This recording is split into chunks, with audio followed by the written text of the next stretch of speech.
Good morning. So, I'm outside today, and you might be able to hear the birds singing. It is a glorious day. I am on day 10, and I promised you that I'd come back and speak to you. Hear the birds. On day 10 to tell you how I'm getting on with The Miracle Morning by Hal Elrod. So, as well as doing my Miracle Morning every morning and getting up an hour earlier than I usually would have done, I'm also coaching on an NLP course, Neuro-Linguistic Programming, for Edge NLP. And it is an absolute privilege every time I get to coach, because I'm working with 6 individuals who have chosen, remember life is about choice, who have chosen to come along and learn more about NLP and potentially make some really big changes in their world. And it really is a privilege. But it got me thinking about the idea of expectations. And we have expectations all the time of ourselves, of other people, of situations. So all 6 of these individuals have come along to a training course, and all will have had very different expectations about what they want to get from this week, from the trainers, from themselves, from the situation. And then it got me thinking about my own expectations of myself, the reasons behind wanting to do the Miracle Morning and really start making big changes in my personal world, which I feel will have a big impact on every area of my life. And I'm already seeing that happen, even on day 10. I said to you before about doing affirmations and visualizations as part of this, and it has already served me incredibly. One of my main affirmations is around the idea of money. Before, my expectation around money was that I wasn't allowing it to flow into my world. And just by changing that expectation and creating a very positive affirmation, I'm already seeing a real shift in that. Not just in money, but in career opportunities. And it's really starting to change the way I set my intention for the day.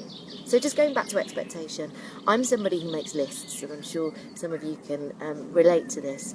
If you've got a very, very busy work-life balance, you might be somebody who also needs to make lists. I like to do my to-do list at the beginning of every day, to know what it is I want to achieve for that day, and I set myself those goals to achieve. But here's the thing, at the end of the day, if I look at that list and I see that I haven't achieved everything and I haven't hit my expectation, where does my focus go? Well, 10 days ago, before I started doing this, my focus would have primarily been on the things that I didn't achieve. So, in my eyes, I'd failed because I hadn't achieved all of those things I'd set myself. So my expectation of myself was incredibly high. And then I forgot to focus on the things that I had achieved.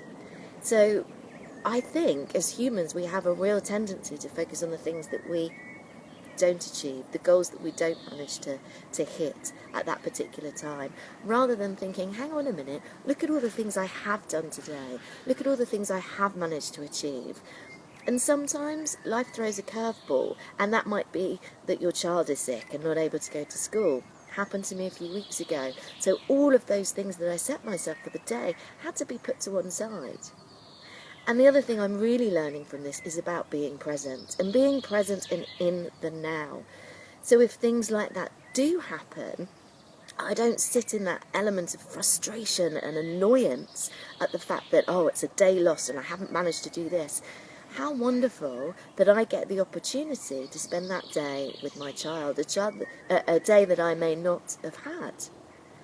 So it's about reframing your expectations, and that's a real big learn for me. And on day 10, I really feel that I'm starting to implement that more and more and more. And I'm really excited about the next 20 days. And just on that note about challenges and commitments, where are you? What commitments did you make to yourself? What new habits are you wanting to form for yourself? remember, it's about starting. It's about having the motivation to start. And once you get the motivation, you then have that kind of forward feeling of going, this is going to become a new habit. And for me, definitely, even on day 10 or being on day 10, I know I will absolutely get to day 30 and go, do you know what? This is now a habit. I want to make this part of my daily routine. So, I'm going to stop rambling now. Have a fabulous Wednesday. If you have got the sunshine and the birds singing, enjoy it. And just really think about setting your intention for the day and think about your expectations. And sometimes just do a bit of this for the things that you do achieve. Have a good one, guys, and I will speak to you in 5 days. Bye.